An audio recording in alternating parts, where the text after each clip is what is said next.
বন্ধুরা, আপনাদের মাঝে অসাধারণ একটি গল্প নিয়ে চলে আসলাম। গল্পটি না টেনে শেষ পর্যন্ত দেখুন, তাহলে আপনি অনেক মজা পাবেন। আমাদের নতুন নতুন ভিডিও পেতে আমাদের চ্যানেলটিকে সাবস্ক্রাইব করুন এবং কমেন্ট করে জানিয়ে দিন কোন ধরনের গল্প আপনি পছন্দ করেন। চলুন বন্ধুরা, গল্পটি শুরু করি। আমার বয়স যখন ৮ বছর, তখন আমার ছোট্ট জীবনটা সাধারণের চেয়ে অনেক জটিল ছিল।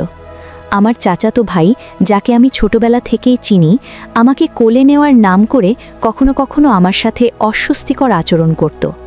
তখন আমি কিছু বুঝতাম না, শুধু জানতাম যে এই আচরণ আমার ভালো লাগছে না। আমি ভয় পেতাম, কনফিউজড হতাম, কিন্তু কোনো উপায় ছিল না সেই ভয় প্রকাশ করার। আমি সাহস করে মাকে বলতাম, মা, সাগরদা আমাকে এমন করছে, আমার ভালো লাগছে না। গিয়ে আমার ছোট্ট কণ্ঠে ভয় এবং কষ্টের মিশ্রণ ছিল, কিন্তু মায়ের প্রতিক্রিয়া ভিন্ন ধরনের ছিল। তিনি বলতেন, আরও কিছু হয় না, এসব সময়ের ব্যাপার, বড় হলে তুমি বুঝতে পারবে, এখন থেকেই অভ্যাস করো। তখন আমি আর কিছু বলতাম না, কিন্তু ভিতরে মনটা কেমন যেন কাঁপছিল। ভয় আর অসহায়তার এক অদ্ভুত অনুভূতি আমাকে ঘিরে ধরেছিল। মনে হচ্ছিল কেউ আমার অনুভূতিকে গুরুত্ব দিচ্ছে না। সেই সময়ের ঘটনা আমাকে গভীরভাবে প্রভাবিত করেছিল। রাতে ঘুমোতে গেলে আমার মাথার ভেতরে নানা প্রশ্ন ভেসে উঠত। আমি কি ঠিক ছিলাম না বলতে? কেন মা আমাকে বোঝায় না? এই ধরনের চিন্তা আমার মনে বারবার ঘুরে ফিরত। আমি বুঝতে পারতাম না এই অসুবিধা কি স্বাভাবিক নাকি অন্য কোনো সমস্যা আছে।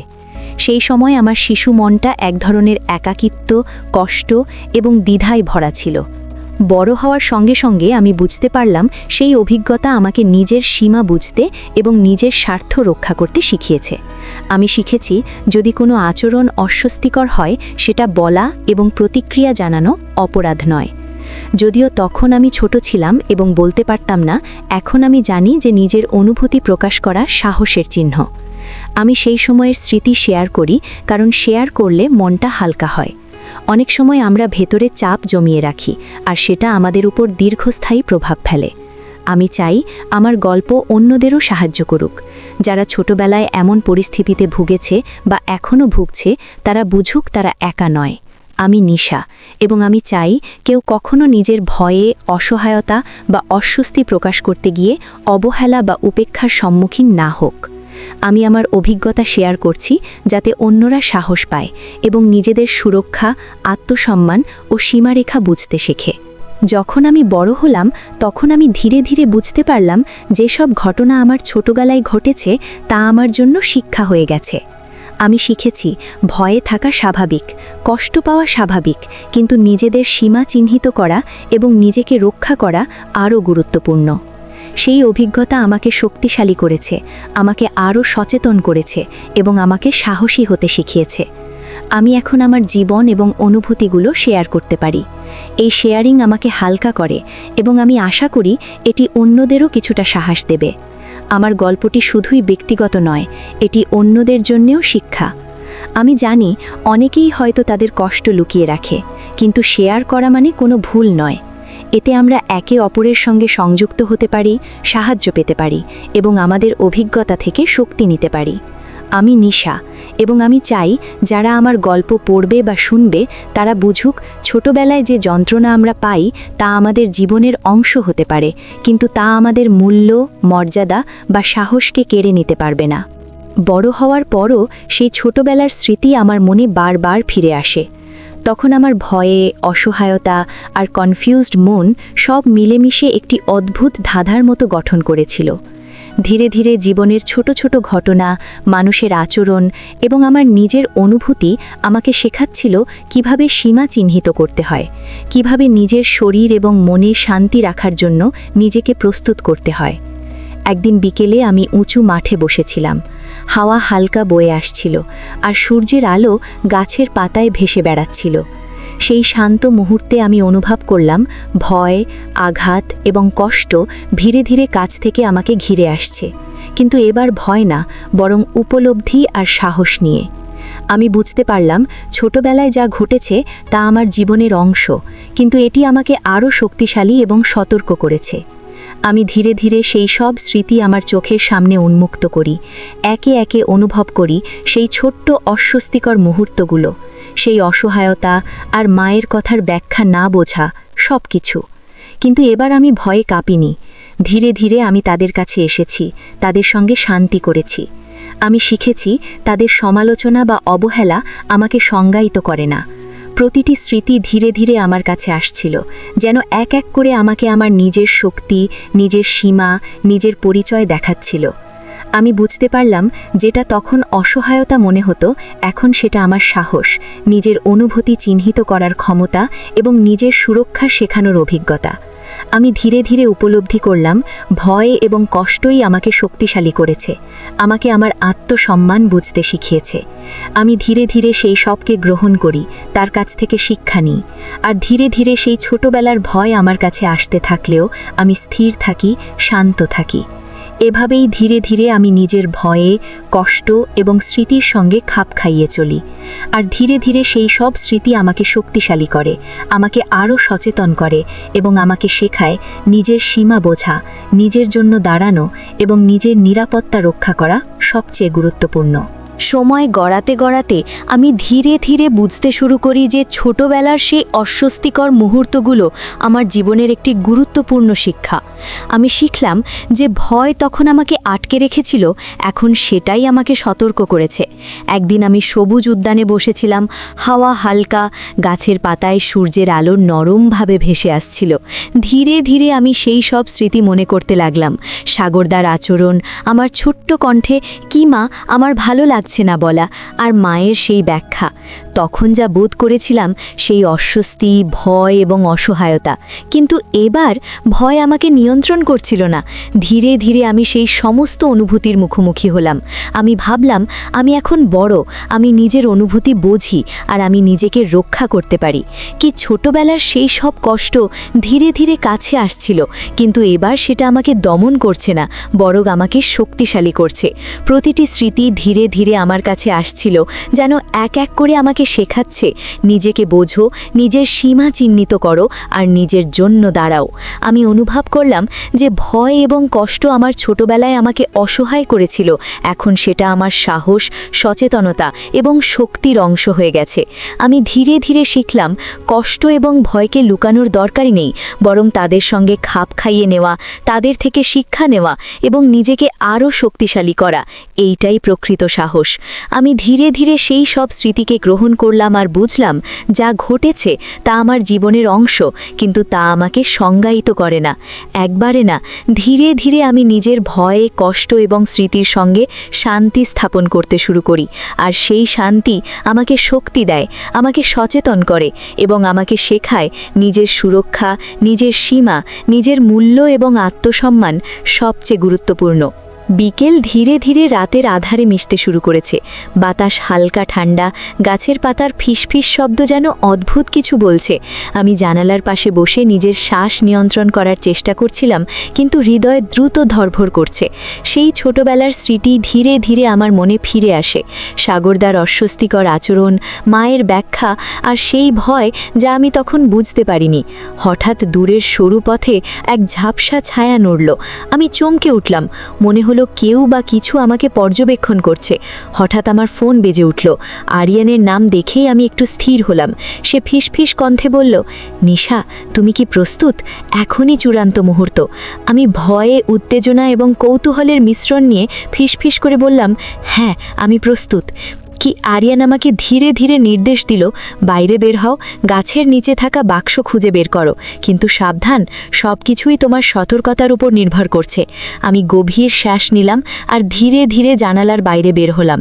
রাতের অন্ধকার আমাকে ঘিরে ধরল, বাতাসে পাতার ফিসফিস শব্দ আমাকে সতর্ক করছে। যখন আমি গাছের কাছে এলাম, হঠাৎ ছায়ার নড়াচড়া আরও দ্রুত হয়ে গেল। মনে হলো কেউ বা কিছু আমার দিকে তাকিয়ে আছে। হৃদয় দ্রুত ধরভর করতে লাগলো, কিন্তু আমি থেমে থাকলাম না, ধীরে ধীরে বাক্সের দিকে এগোলাম। বাক্স খুলতেই এক অদ্ভুত আলো জ্বলে উঠল। ভিতরে ছিল রঙিন খেলার পুতুল, একটি নোট আর একটি ছোট্ট চাবি। নোটে লেখা, সাহস দেখিয়েছ, কিন্তু শেষ পরীক্ষা এখনও বাকি। যদি তুমি সত্যিই সাহসী, তবে রাতের অন্ধকারে এগিয়ে যাও। বাতাস আরও ঠান্ডা হয়ে এলো। পাতার ফিসফিস এবং দূরের নড়াচড়া শব্দ আমাকে আরও সতর্ক করছিল। প্রতিটি পদক্ষেপে আমি বুঝতে পারছিলাম আমার ভয়, কৌতূহল এবং সাহস সব মিলেমিশে এক রহস্যময় উত্তেজনায় পরিণত হয়েছে। আমি চাবি হাতে নিয়ে ধীরে ধীরে এগোলাম। হঠাৎ জানালার পাশ দিয়ে এক ছায়া দ্রুত চলে গেল। হৃদয় কাঁপছে, শ্বাস আটকে যাচ্ছে, কিন্তু আমি থেমে থাকলাম না। মনে হলো এই রাতের অন্ধকার আর বাতাসের ফিসফিস যেন আমাকে পরীক্ষা করছে। আমি কি সত্যিই সাহসী? বাক্স থেকে বেরোনো একটি টর্চ লাইট হালকা আলো ছড়াচ্ছিল, আর সেই আলোতে ছায়া নড়াচড়া আরও ভয়ঙ্কর মনে হচ্ছিল। আমি অনুভব করলাম এই মুহূর্তে আমি একাই, শুধু আমার মনোযোগ, সাহস এবং সিদ্ধান্ত আমাকে এগিয়ে নিয়ে যাবে। প্রতিটি ধাপ এগোলেই রহস্য এবং ভয় আরও ঘন হয়ে আসছিল। মনে হচ্ছিল প্রতিটি ছায়া, প্রতিটি শব্দ সবই আমাকে পরীক্ষা করছে। আমি বুঝতে পারলাম এটি আর শুধু ধাঁধা নয়, এটি এক রোমাঞ্চময় বিপজ্জনক পরীক্ষা, যা আমাকে আমার ভয়ে, কৌতূহল এবং সাহস পরীক্ষা করতে বাধ্য করছে। হঠাৎ দূরের অন্ধকার থেকে একটা হালকা আওয়াজ এলো, যেন কেউ আমাকে ডেকে বলছে। হৃদয় আরও দ্রুত ধরফর করতে লাগলো। মনে হলো এই মুহূর্তে আমি এক অদ্ভুত পরিস্থিতির মধ্যে পড়েছি, যেখানে রোমাঞ্চ এবং ভয় একসাথে আমাকে গ্রাস করছে। আমি ধীরে ধীরে বোঝার চেষ্টা করলাম, ভয় থাকা স্বাভাবিক, কিন্তু আমি থেমে থাকব না। সাহস, সতর্কতা এবং মনোযোগ নিয়ে আমি ধীরে ধীরে অন্ধকারে এগোতে থাকলাম। বাতাসের ফিসফিস, টর্চের আলো, দূরের অজানা শব্দ সব মিলেমিশে আমাকে এমন এক অভিজ্ঞতার মধ্যে টেনে নিল, যা আমি আজ পর্যন্ত কখনো ভুলব না। আমি বুঝতে পারলাম এই মুহূর্তে ধীরে ধীরে এগোনোই আমার শক্তি। ধীরে ধীরে আমি নিজের ভয় এবং উত্তেজনার সঙ্গে খাপ খাইয়ে এগোলাম। রাতের অন্ধকার, বাতাসের ফিসফিস এবং অদ্ভুত ছায়ার নড়াচড়া সবই আমাকে এক রহস্যময় এবং রোমাঞ্চকর যাত্রার দিকে টেনে নিয়ে যাচ্ছিল। রাতের অন্ধকার ঘন হয়ে এসেছে। বাতাসের ফিসফিস, দূরের অদ্ভুত শব্দ আর গাছের ছায়া নড়াচড়া সবই আমাকে সতর্ক করছে। আমি জানালার পাশে দাঁড়িয়ে ধীরে ধীরে নিজের সাহস জোগাচ্ছি।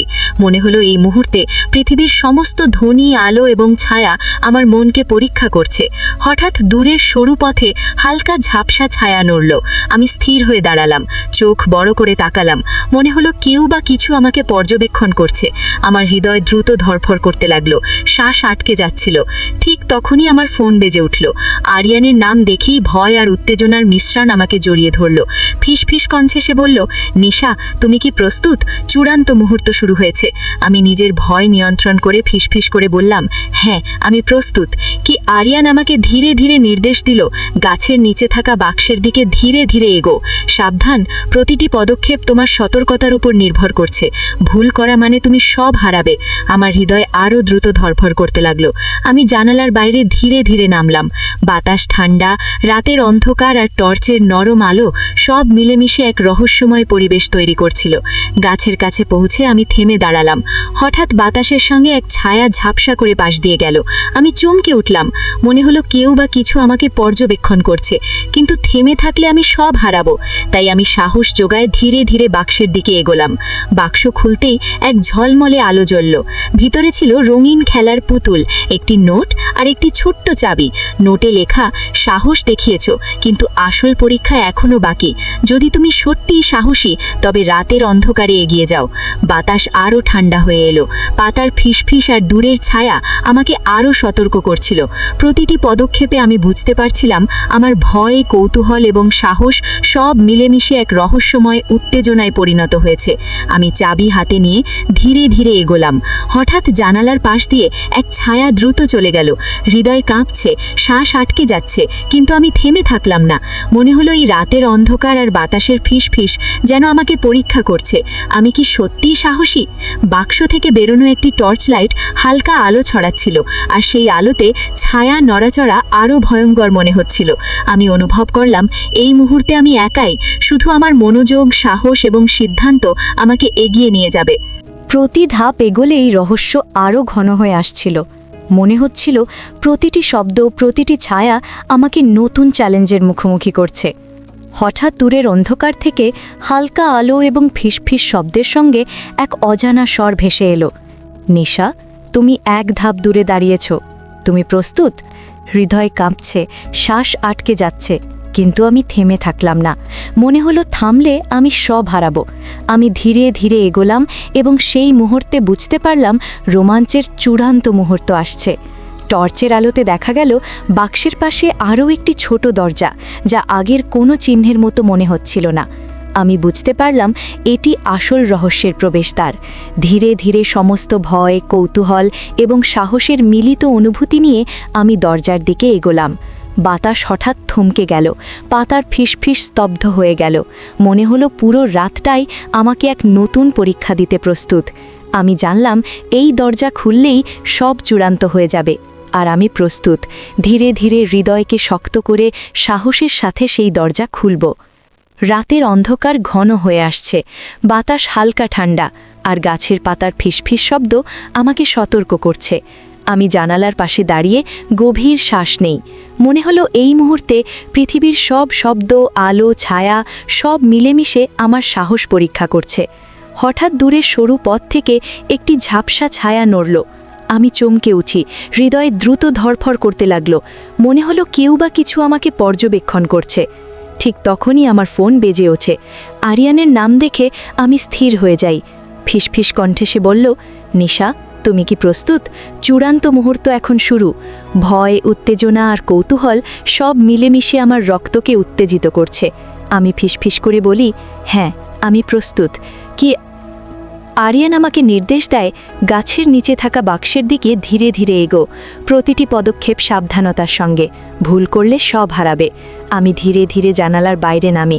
রাতের অন্ধকারে বাতাসের ফিসফিস এবং টর্চের হালকা আলো সব মিলেমিশে এক রহস্যময় রোমাঞ্চকর পরিবেশ তৈরি করছে। গাছের কাছে পৌঁছে আমি থেমে দাঁড়াই। হঠাৎ বাতাসের সঙ্গে একটি ছায়া ঝাপসা করে পাশ দিয়ে যায়। মনে হলো কেউ বা কিছু আমাকে পরীক্ষা করছে। আমার হৃদয় কাঁপছে, শ্বাস আটকে যাচ্ছে, কিন্তু থেমে থাকলে সব হারানো নিশ্চিত। আমি সাহস জোগাই, ধীরে ধীরে বাক্সের দিকে এগো। বাক্স খুলতেই এক ঝলমলে আলো জ্বলল। ভিতরে ছিল রঙিন খেলার পুতুল, একটি নোট এবং একটি ছোট চাবি। নোটে লেখা, সাহস দেখিয়েছ, কিন্তু আসল পরীক্ষা এখনও বাকি। যদি তুমি সত্যিই সাহসী, তবে রাতের অন্ধকারে এগিয়ে যাও। ওই বাতাস আরও ঠান্ডা হয়ে এলো। পাতার ফিসফিস এবং দূরের ছায়া আমাকে আরও সতর্ক করছে। প্রতিটি পদক্ষেপে আমার ভয়, কৌতূহল এবং সাহস একত্রিত হয়ে এক রোমাঞ্চকর উত্তেজনায় পরিণত হয়েছে। আমি চাবি হাতে নিয়ে ধীরে ধীরে এগো। হঠাৎ জানালার পাশ দিয়ে ছায়া দ্রুত চলে যায়। মনে হলো কেউ বা কিছু আমাকে পরীক্ষা করছে। টর্চের আলো ঝলসে উঠল। খামের ভিতর থেকে হালকা ঝলক যেন আমাকে সতর্ক করছে, এখানে থামো না। প্রতি ধাপ এগোলে রহস্য আরও ঘন হয়ে আসছে। প্রতিটি শব্দ, প্রতিটি ছায়া আমাকে নতুন চ্যালেঞ্জের মুখোমুখি করছে। হঠাৎ দূরের অন্ধকার থেকে হালকা আলো এবং ফিসফিস শব্দের সঙ্গে এক অজানা স্বর ভেসে এলো, নিশা, তুমি এক ধাপ দূরে দাঁড়িয়েছ। তুমি প্রস্তুত? হৃদয় কাঁপছে, শ্বাস আটকে যাচ্ছে, কিন্তু আমি থেমে থাকলাম না। মনে হলো থামলে আমি সব হারাবো। আমি ধীরে ধীরে এগোলাম এবং সেই মুহূর্তে বুঝতে পারলাম রোমাঞ্চের চূড়ান্ত মুহূর্ত আসছে। টর্চের আলোতে দেখা গেল বাক্সের পাশে আরও একটি ছোট দরজা, যা আগের কোনো চিহ্নের মতো মনে হচ্ছিল না। আমি বুঝতে পারলাম এটি আসল রহস্যের প্রবেশদ্বার। ধীরে ধীরে সমস্ত ভয়, কৌতূহল এবং সাহসের মিলিত অনুভূতি নিয়ে আমি দরজার দিকে এগোলাম। বাতাস হঠাৎ থমকে গেল, পাতার ফিসফিস স্তব্ধ হয়ে গেল। মনে হলো পুরো রাতটাই আমাকে এক নতুন পরীক্ষা দিতে প্রস্তুত। আমি জানলাম এই দরজা খুললেই সব চূড়ান্ত হয়ে যাবে, আর আমি প্রস্তুত। ধীরে ধীরে হৃদয়কে শক্ত করে সাহসের সাথে সেই দরজা খুলব। দরজা খুলতেই চোখের সামনে বিস্ময়কর দৃশ্য। ঘরটি একেবারেই অন্ধকার, কিন্তু হঠাৎ টর্চের আলো তো দেখা গেল ছোট ছোট আলো ঝলসাতে ঝলমল করছে। প্রতিটি আলো যেন আমাকে ডেকে বলছে, এসো, শেষ রহস্য দেখো। এই বাতাসে হঠাৎ ঠান্ডা হাওয়া আর দূরের অন্ধকারে অদ্ভুত ছায়ার নড়াচড়া সব মিলেমিশে আমার হৃদয়কে এক অদ্ভুত উত্তেজনা দিচ্ছে। বাক্স থেকে বের হওয়া নোট এবং চাবি এখন দরজার সামনে। মনে হলো এটিই শেষ চ্যালেঞ্জের চাবি। আমি ধীরে ধীরে এগো। মনে হলো ভয়ে, উত্তেজনা, কৌতূহল সব একসাথে আমার শরীরে প্রবাহিত হচ্ছে। প্রতিটি পদক্ষেপে আমি বুঝতে পারি রোমাঞ্চের চূড়ান্ত মুহূর্ত এখন আমার সামনে। ছায়া নড়ছে, বাতাস কাঁপছে, টর্চের আলো ঝলসে উঠছে। আমি ধীরে ধীরে বুঝতে পারি এই মুহূর্তে ভয় থাকা স্বাভাবিক, কিন্তু সাহসের সঙ্গে ভয়কে মোকাবিলা করাই প্রকৃত শক্তি। আমি ধীরে ধীরে এগোতে থাকি, জানি সবচেয়ে বড় রহস্য এখন আমার মুখোমুখি।